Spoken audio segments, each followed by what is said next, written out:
One of the younger clubs in Makati is the Rotary Club of Makati Bonifacio.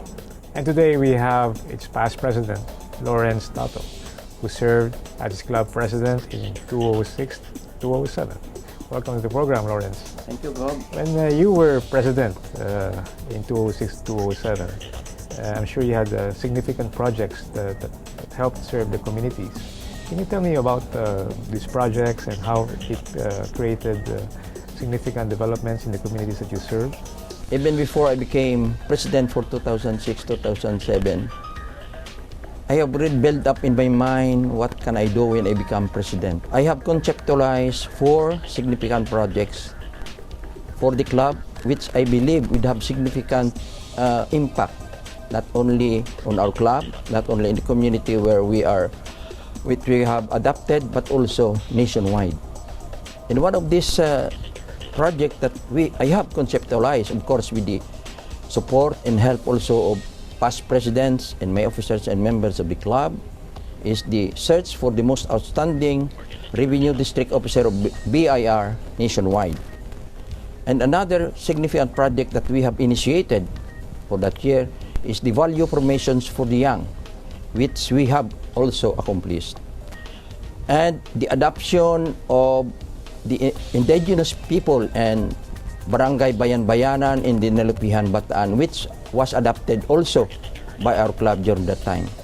I believe that these projects that we have conceptualized, executed, and completed during my term have a very significant impact on the community, especially the bayan-bayanan, with the help of Monsignor Guico, the priest that we were assigned for.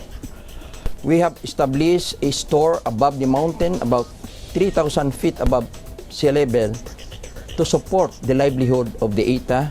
We have also extended livelihood funds for the planting of ubi and gabi for the indigenous people. And this is a continuing project. And also the search for revenue district officer, outstanding district officer nationwide of the Bureau of Internal Revenue is a continuing project.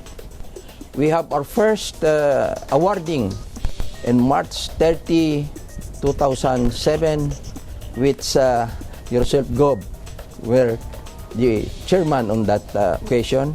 We are now studying and conceptualizing the finalization for the award for 2008 for the 2007 Revenue District Officer on May 28, 2008 this year.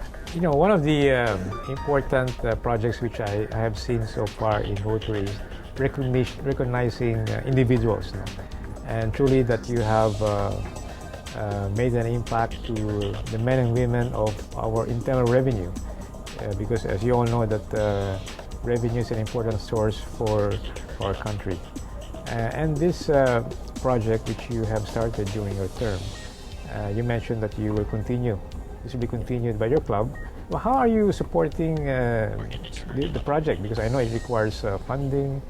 I'm sure our viewers will be very interested to know your secret in being able to launch a massive project such as this search. Well, actually, Gob, it was all gutsy and really strong determination to achieve and accomplish that project with the full support of our past presidents, our members, and of course, our families. Imagine during the awarding, perhaps many people will be surprised that during that dinner awarding, the ticket that dinner is 2,000 per pax. And we were able to cover all the expenses that we have incurred for awarding, for the medals, for the plaques, and all the other expenses that would accrue during that awarding. And the club made, as a matter of fact, about 40,000 more for other projects. So it's all more on determination, concentration, and support. Of course, I'm sure the district of also help us. Hopefully, this time, one of the government agencies were seeking help that would also enlighten our burden in the awarding on May 28, 2008. I recall seeing a video during that awards night where you did show your project in the Ayetas. How did you identify the village as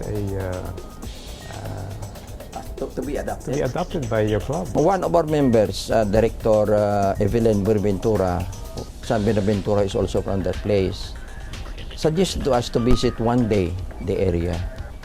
And when we went there, it was during her birthday, and we visited the area, and we found out that this group of ATAs are a group that do not want to beg. They wanted to work for themselves and earn their living. That is one of the threats that we admired in that indigenous group of people.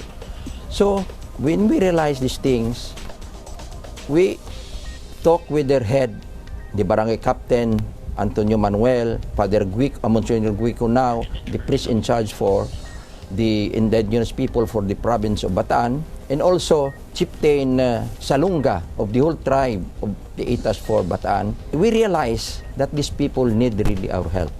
So when they asked that we give them a sari-sari store at the top of the mountain, we granted the request. We started it with 7,000 pesos. We bought the goods here and delivered it to them. They were able to make money out of that through barter. Imagine, go. These are indigenous people. And we were happy. So I suppose that in all the time that I was president, we visited that project not only 5 times, almost every other week we are in Bataan to support that project.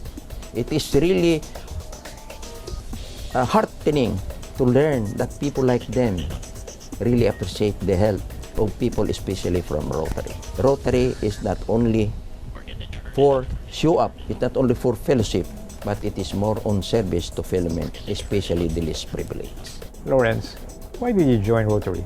Even in my childhood, it was already my aspiration, personal determination, that I cannot accomplish the things that I plan and conceive to help the least privileged, because we came from that group of people, the least privileged, considering that my father is just a mere government employee. So how can I help? Later, when I will finish already my studies, become professionals, become a family man, then I realized that alone you can accomplish many things but less. With a group of people who are also desirous to help their fellow men, desirous to give impact and upliftment and enchantment to fellow men of who are less privileged, to join a Rotary which is not only an international group but noted for its service, especially in the Paul Harris, in the Rotary Foundation and Paul Harris Fellow Group. But before that, I've been already in another sector of a Rotary Club. As a matter of fact, I've been a charter president. In that, I also did some impact. But it is in Rotary that I find myself more engrossed, because people here is more dedicated, more sincere, and I would say the desire to serve above self is always present in each individual Rotarian. Being a professional yourself and being a member of, I'm sure, of other organizations, what can you say that makes a difference between Rotary and other service organizations? Of course, Gob, number one is Rotary is international. That's one impact that gives us. But that is personal honor. That is not personal service. I decided to join and really believe Rotary. Of course, not all, but there are more sincere people dedicated to serve their fellow men in Rotary. When you are sincere and really cooperative with fellow Rotarians, they will also help you. Like in our district, when we were preparing for our pets and we were clustered as Yellow Team, that Yellow Team group is up to now is still intact and growing stronger and stronger because of Rotary fellowship. Incoming President D.K. Lee once said that Rotary, one of the achievements that Rotary established is a network of individuals and Rotary clubs. And through the clubs, because of the network, one club or one Rotarian can always ask help from other Rotarians. And this is the most significant network which Rotary has made for the communities. Thank you, Lawrence. Thank you, Gob, for giving Rotary Club of Makati Bonifacio this opportunity to say about our club.